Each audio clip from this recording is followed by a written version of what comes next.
20% do tempo de esforço são responsáveis por 80% dos resultados. Sempre que a gente fala aqui de investimentos e etc., a gente ignora uma parte muito importante desse investimento, que é não considerar o fator tempo em virtude dos aportes. Então, eu vou mostrar para vocês aqui a verdadeira fórmula da riqueza, mas antes disso eu vou precisar voltar um tempo aí na história para a gente conhecer um cara muito importante que mudou a história da humanidade de certa forma, chamado Vilfredo Pareto. Ele que viveu de 1848 a 1923, era um economista e sociólogo italiano. Quando ele foi observar a distribuição de terras da Itália, ele percebeu que a renda e a propriedade na Itália eram distribuídas de forma extremamente desigual. E aí todo mundo compreende, né? Mas 20% dos proprietários tinham acesso a 80% das terras. Uma grande diferença quando você pensa em termos de distribuição. E aí ele publicou essa obra, então, no curso de Economia e Politique, né?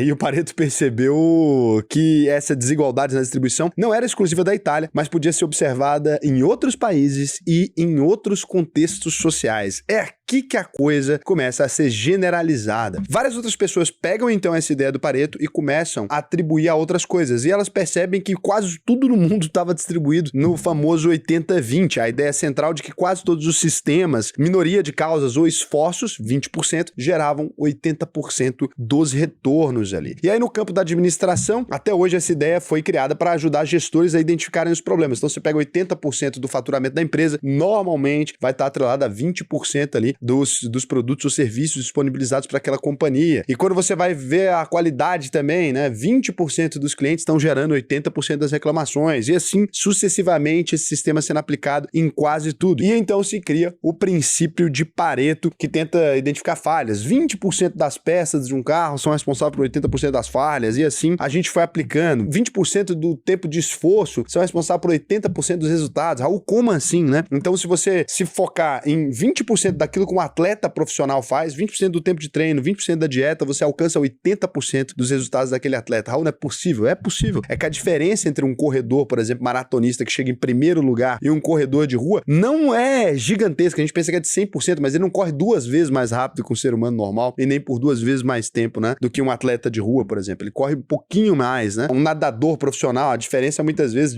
do campeão para o último colocado está em milésimos. Então, é basicamente isso que a gente foi descobrindo. E foi descobrindo que valia a pena você focar naqueles 20% de esforço de muitas coisas para você chegar em 80% do resultado dessas mesmas coisas. Muita gente que é atleta sabe disso bem, né? O cara que fala ali, pô, você malhar ali bem e tal, equivale a 20% do resultado. O 80% vai ser dieta, né? E aí muitas coisas similares aí a gente tem nisso.